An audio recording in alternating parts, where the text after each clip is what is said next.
When the lilacs and apple trees bloom, a New England angler's thoughts turn to stripers, and some of the best places to land the first fish of the season are the saltwater ponds and bays that pepper the coast of southern New England. These shallow water bodies warm up faster than the open ocean, so stripers are more active in them. Plus, the ponds hold an abundance of early season prey ranging from herring and silversides to crabs and killifish. Captain Dave Steeves of the Goose Hummock Shops and I proved just how productive these ponds and bays can be on a mid-May trip to East Falmouth's Waquoit Bay. After launching a pair of kayaks at the town landing, we paddled to a small beach where the water in a tidal pond was just beginning to ebb. All right, Tom, we're just going to walk slowly along the shoreline here and just look out in the water there and just see if you can see any type of subtle disturbance or push. There's some right there. Yep. Yeah. So that's a good sign. You know, there's a lot of bait right now coming out of this pond up above us. And as the tide drops, all that bait gets flushed out over this flat. So that's why there's going to be fish here. They're going to be looking for herring, sand eel, silversides, crabs, you name it. So anytime you have a pond or a creek or some other type of waterway, always a good spot to scout out, right? Absolutely. Yeah, because this time of year, this is where it's going to be warm. That's where the bait's going to be, the juvenile bait fish. And on the outgoing tide, all that bait that's up ahead of us in that deep water pond is going to be flushed out here, and the fish are going to be waiting to ambush them. As the tide gets lower and lower, this flat eventually will go dry. There won't be any more water on it, so they're going to be hanging on the outer edge where those moorings out. So that's a good area to focus on structure. Those moorings are telling you where the deeper water is. And as that tide drops, there's another disturbance. Oh yeah, right there. Yep.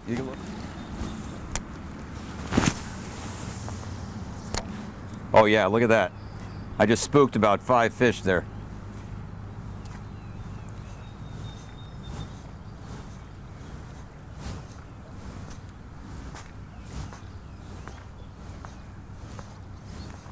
I got follows.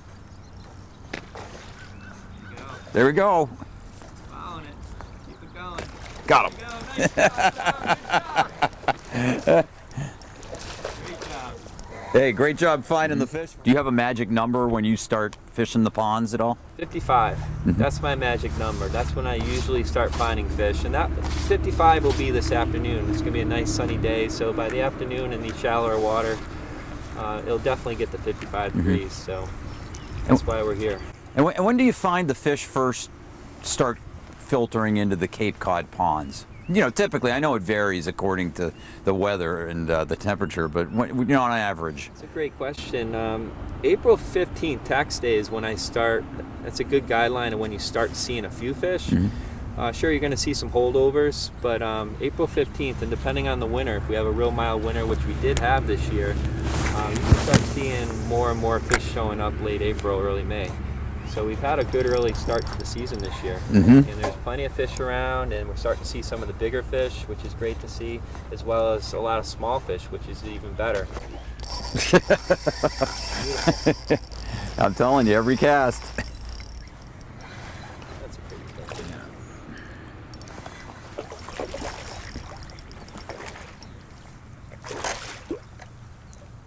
Now, how long typically will these fish stay in this kind of feed in this shallow water? I mean, when do they start? Typically, when do they start moving out into deeper water and spending more of their time in the deeper zones? It really, it's water temperature dependent. So I find once it gets into the mid to high 60s, that's when you start seeing, especially the bigger fish, move out, seeking colder water. So we have a good month still, you know, unless we get some unreasonably hot temperatures, which I don't foresee, but if that's the case, they might move out sooner. But we still have a good month into early June. Nice. Fishing in shore like this. Awesome.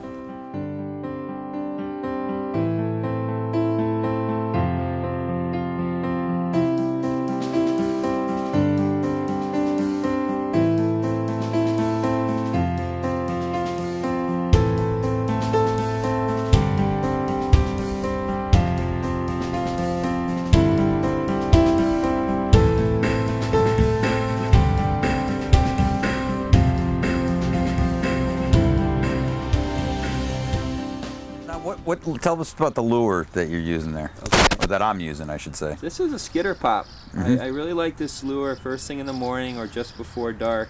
It's a great way to scout the water out, cover a lot of water quickly. it mimics an injured bait fish on the surface. Yep. And it makes a lot of commotion. Mm-hmm. You know, and as you saw there, it attracted the fish right away. Yeah, wow.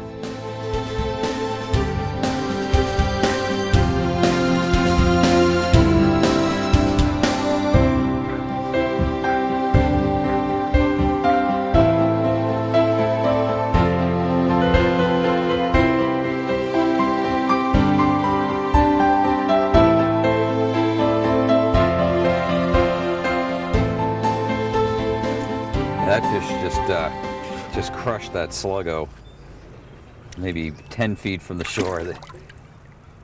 Slug-Gos, they're pretty amazing. They were developed for freshwater bass, but stripers and freshwater bass have similar feeding habits. And this particular Slug-Go I have on a weightless hook, Yeah. offset hook. So it's you skip it along the surface. You can Just twitch it and it just kind of looks like the real deal. It's got great action, and what I love about this, not only is it probably the most productive lure I've ever used in all the years I've been guiding, it's got a single hook. Mm-hmm. Okay, so there's not a lot of damage to the fish when you hook them. I usually mash down the barbs, which is even more gentle with the fish, and it's probably the most productive lure. Yeah, no, it's beautiful. It's and you like that pattern with the olive back and the pearl or white belly. I do. This is called Arkansas Shiner, Mm-hmm. and it mimics a sand eel, which is probably the most prevalent bait fish Mm-hmm. here on the Cape.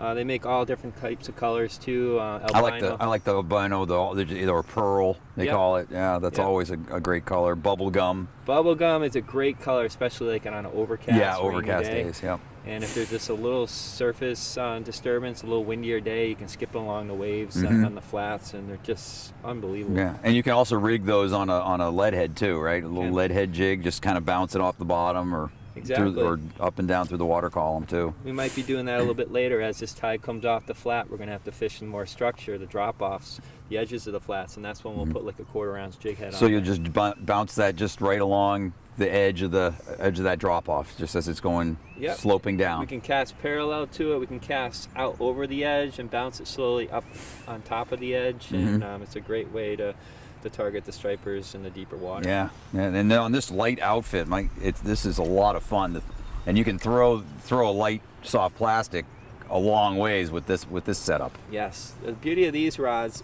we use St. Croix and G. Loomis most of the time with a nice Shimano reel. This is a Stella 3000, so it's primo gear, but it's what we love about these rods. It has a nice soft tip, so when you're throwing a weightless lure like a Slug-Go just on a hook, you can really get that tip action to get it out there on a light line. You cast very far with it. Yeah. It's not stiff, so it's a beautiful action for this type of fish. Yeah, and what kind of braid do you have on here? What pound test? Power Pro. This is 20-pound Power Pro, and we do a foot to 2 foot section of fluorocarbon leader to the How do lure. you attach it?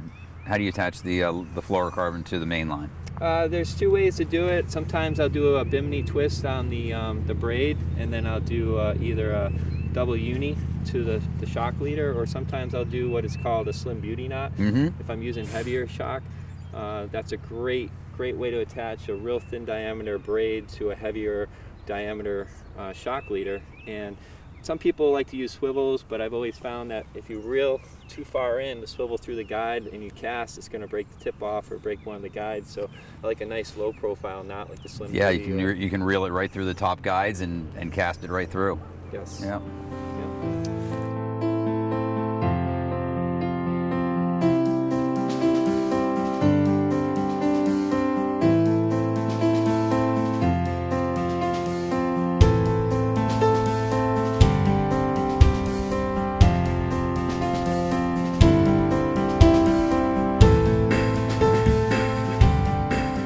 Guy's tired, so we're just gonna resuscitate him. We're just gonna move him back and forth just to get some water through his gills to help him breathe.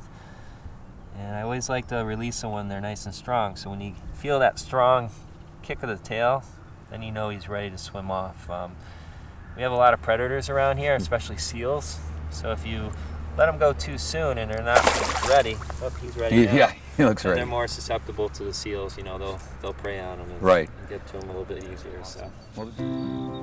Wish it could be like this all summer long, you know? Come here anytime you want. But I guess then it wouldn't be a special. As you just saw, the saltwater bays and ponds of southern New England can hold lots of stripers in the early season and offer a great bet for shallow water fishermen looking to catch their first fish of the year. Might be the biggest fish of the day right there. So far.